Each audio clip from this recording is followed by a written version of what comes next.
Yeah. So, remember that air fryer you purchased? You know, the one sitting there collecting dust after like a month of use? Well, let's dust it off for use again for some ribs. Welcome to my kitchen.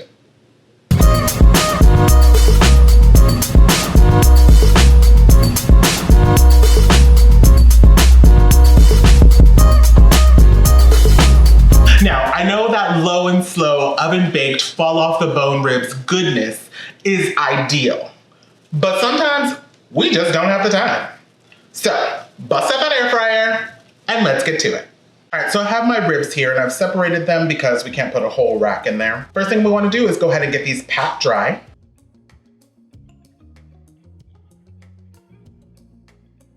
And now we want to season these bad boys. All right, so I'm gonna add some cumin, some smoked paprika, and some cinnamon, all for a good smokiness. Then I'm gonna add some garlic powder and some onion powder, just for some elevated flavors. And of course, S&P. All right, we're gonna give that a good mix to get that all coated.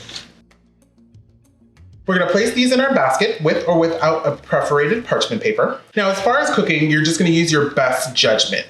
Now, there's a few factors that are gonna play here. If they're boneless, it's gonna require less time than if it was bone-in. And just make sure you pay attention to the size. If the pieces are larger, then obviously it's going to take more time. So that being said, now since the ones that I'm using are bone-in, we're gonna cook these for about 13 to 15 minutes at 350 degrees. Now for boneless, it'll probably be about 10 minutes.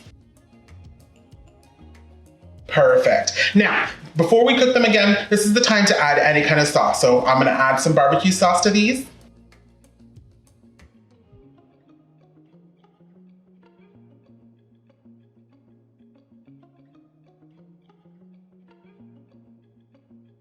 Then we're gonna place these back in and we're gonna increase the temperature to 400 degrees. We're gonna cook these for about 5 to 7 minutes. About 4 to 5 minutes if you're using boneless.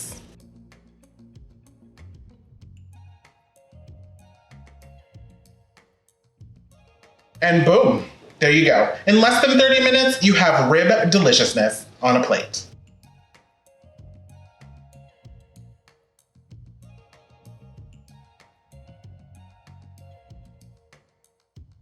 I hope you get inspiration from my kitchen. Like and subscribe to come back for more, and comment below if you're gonna dust off your air fryer or buy an air fryer to make this rib recipe. You can connect with me on any of my social media listed below. Thank you bunches for being here, and I'll catch you back here for more deliciousness.